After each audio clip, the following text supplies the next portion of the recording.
This complicated area contains various types of channels, pits, and fractures. Scientists can determine the relative ages of the pits and channels based on which features cross-cut others. Older channels appear smooth-edged and shallow. Younger channels and pits are deeper and more sharp-edged, as well as less sinuous than the shallower channels. But what caused this array of various channels and intersecting pits? This region is covered in vast lava flows. The collapsed pits here may be collapsed lava tubes or where overlying rock drained in voids created by extensional faulting. The older, smoother channel that seems to source from this region may have carried an outflow of groundwater. It continues on for over 100 kilometers. The orientation and shapes of these features make an interesting geological puzzle.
Although Mars' atmosphere is very thin, but much like Earth, the red planet does have clouds, silently gracing the pinkish-colored skies. Recent studies have shown that vaporizing meteors play a big role in cloud formation on Mars. No matter what planet you're on, physics remains the same. For clouds, they form only around a seed of some sort, particles like a fleck of dust or salt around which water molecules can condense. On Earth, due to its thick atmosphere and strong air currents, it's possible to find these lightweight particles throughout the atmosphere, forming clouds at different altitudes. On Mars, however, this process is more difficult due to its vastly thinner atmosphere, which causes a lack of those kinds of particles in the middle atmosphere. So, that's where meteors come in. When small meteors hit Mars' atmosphere, they burn up just as they do in Earth's atmosphere. As a result, a lot of fine dust is created, the particles of which can serve as the needed seeds for clouds to form at high altitudes.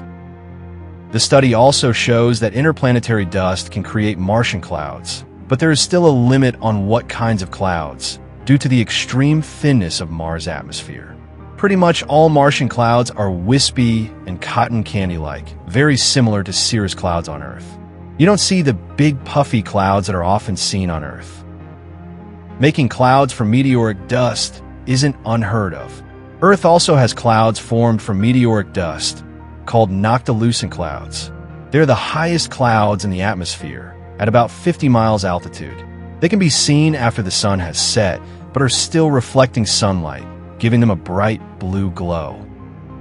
while some Martian clouds are composed of water vapor ice and others are carbon dioxide ice. They are too tenuous and the atmosphere too thin for rain to ever occur.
The Compact Reconnaissance Imaging Spectrometer for Mars. Multispectral mapping data shows strong potential olivine signatures in a bright unit in Solis Planum, which is located in the Thaumasia region of Mars. These regions are among the highest terrain on Mars, outside of Tharsis volcanoes, and the area here is penetrated by a few impact craters. This potentially exposes compositional stratigraphy. The occurrence of olivine on the surface of Mars has posed for researchers a fascinating question of how long it has been there and what that means about Martian climate history. Olivine and pyroxene tell the story of volcanism, with differences in the chemical composition of the solidified lavas representing the evolution of the temperature and pressure inside the red planet. Some of the most pristine olivines are found around impact craters like this one that have excavated very ancient samples of the mantle from below the crust. Most of the olivine-rich surfaces are associated with a global lava flooding event around 3.7 billion years ago, when magma erupted onto the surface through fractures in the floors of impact craters, forming lava seas similar to the lunar mare.